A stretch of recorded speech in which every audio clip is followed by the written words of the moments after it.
ప్రతిరోజు ఒక యాపిల్ తినడం ఆరోగ్యానికి చాలా మంచిది అంటారు వైద్యులు. అదేవిధంగా ప్రతిరోజు ఒక నారింజ పండు తినడం వల్ల ఒత్తిడి చాలా వరకు తగ్గుతుంది అనేది మీకు తెలుసా? అవును, రోజుకు ఒక ఆరెంజ్ పండు తింటే ఒత్తిడి దరి చేరదు అంటుంది Harvard medical school Massachusetts general hospital నిర్వహించిన అధ్యయనం. ఈ పరిశోధన ప్రకారం ప్రతిరోజు నారింజ పండు తినడం వల్ల ఒక వ్యక్తి ఒత్తిడిని 20% తగ్గించుకోవచ్చని కనుగొనబడింది. మైక్రోబయోమ్ లో ప్రచురితమైన పరిశోధన ప్రకారం ప్రతిరోజు ఒక నారింజ పండు తింటే డిప్రెషన్ ప్రమాదం తగ్గుతుందని ఈ పరిశోధన సూచించింది. ఈ అధ్యయనంలో సిట్రస్ పండ్లు పేగులో కనిపించే బ్యాక్టీరియాను పెంచడానికి, మానసిక స్థితిని మెరుగుపరిచే 2 మెదడు రసాయనాల ఉత్పత్తిని పెంచడానికి సహాయపడతాయని కనుగొన్నారు. సిట్రస్ పండ్లలో సెరోటోనిన్, డోపమైన్ కనిపిస్తాయి. ఇది నిరాశను తగ్గించడంలో సహాయపడుతుంది. నారింజ వంటి సిట్రస్ పండ్లను తీసుకోవడం వల్ల నిరాశ ప్రమాదం తగ్గుతుంది. ఎందుకంటే సిట్రస్ పండ్లు ఫెకాలి బ్యాక్టీరియం ప్రెస్నెర్సీ అనే బ్యాక్టీరియాను పెంచేందుకు సహాయపడతాయి.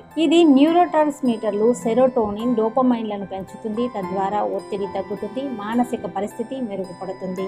అలాగే రోజువారీ ఆహారంలో సిట్రస్ పండ్లను చేర్చుకోవడం వల్ల డిప్రెషన్ ప్రమాదాన్ని ఖచ్చితంగా తగ్గించుకోవచ్చు. సిట్రస్ పండ్లు రోగ నిరోధక శక్తిని పెంచుతాయి, ఆరోగ్యకరమైన గుండెను కాపాడుతాయి, జీర్ణ వ్యవస్థను మెరుగుపరుస్తాయి. సిట్రస్ పండ్లలో విటమిన్లు, ఖనిజాలు, ఫైబర్, యాంటీ ఆక్సిడెంట్లు పుష్కలంగా ఉండడం గమనార్హం.